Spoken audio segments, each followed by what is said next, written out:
تم ہندو پیدا ہوتے ہو، بعد میں تمہاری مسلمانی ہوتی ہے، بعد میں تمہاری سنت ہوتی ہے، بعد میں تمہارا ختنہ ہوتا ہے، تب تم کلمہ پڑھتے ہو، تب تم اسلامک ہوتے ہو، اس کے پہلے تم کہاں ہو؟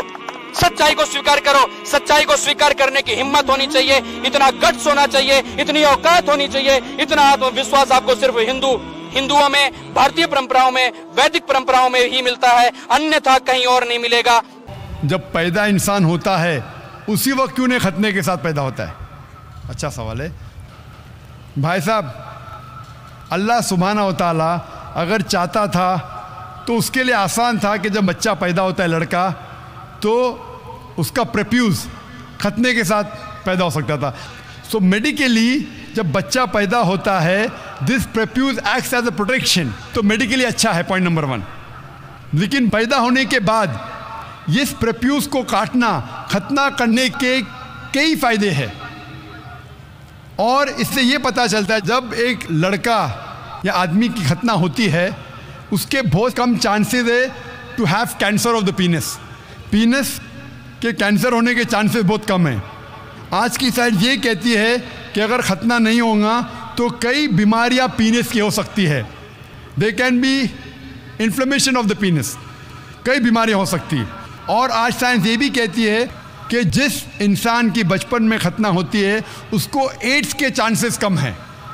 لیکن اللہ سبحانہ و تعالیٰ نے کیوں انسان کو جب پیدا ہوا لڑکا تو ختنے کے ساتھ کیوں نہیں پیدا کیا؟ پوائنٹ نمبر 1 میں نے کہا کہ میڈیکلی اٹ پروٹیکٹس، جو پروٹیکشن نہیں رہے گا، اور دوسرا یہ اللہ کے رسول کی سنت ہے، ان نے کہا کہ لڑکے کی ختنہ ہونا چاہیے۔ اللہ تعالیٰ دیکھنا چاہتا ہے کہ آپ اس کے پیغام پہ عمل کرتے ہیں کہ نہیں، اس کے پیغام پہ عمل کرتے ہیں کہ نہیں۔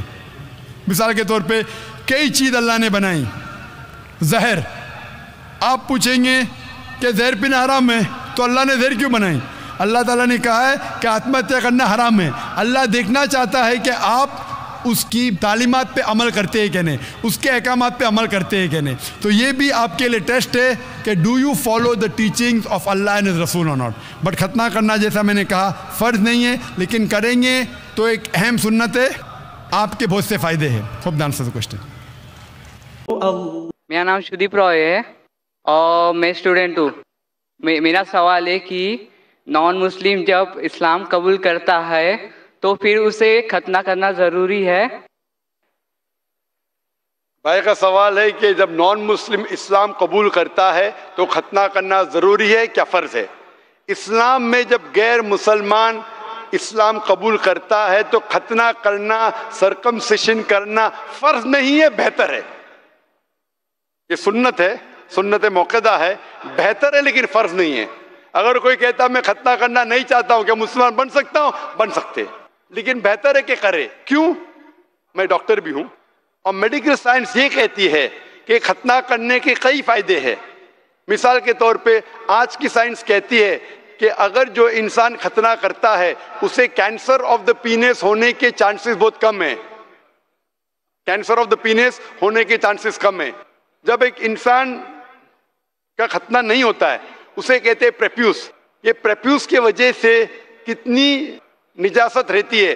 جب آپ اپنے حاجت کے لیے جاتے، کال آف نیچر کے لیے جاتے، اس وقت کئی قطرے آپ کے پینس میں رہتے، اس سے کئی بیماری ہو سکتی، ایچنگ ہو سکتا ہے، ڈیزیز آف دا پریپیوس ہو سکتا ہے، پریپیوسائٹس ہو سکتا ہے۔ جب کوئی انسان ہم بستری کرتا ہے اس وقت بھی سیمن رہ جاتا ہے، منی رہ جاتے، اس سے کئی بیماری ہو سکتے ہیں۔ اسی وجہ سے آج سائنس کہتی ہے ختنہ کرنا بہتر ہے۔ اسی لیے یو ایس اے میں مسلم کی تعداد بہت کم ہے، بہت کم ہے، 6 سے 8% ہے۔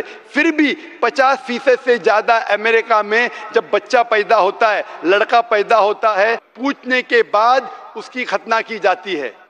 اکثر لوگ جو امریکہ میں عیسائی ہے، اس کے باوجود 50% سے زیادہ سائنس کی بنیاد پر لڑکے جب پیدا ہوتے ہیں ختنہ کرتے ہیں۔ تو میرا یہ کہنا ہے کہ ختنہ کرنا بہتر ہے اور انسان کو کرنا چاہیے، لیکن فرض نہیں ہے۔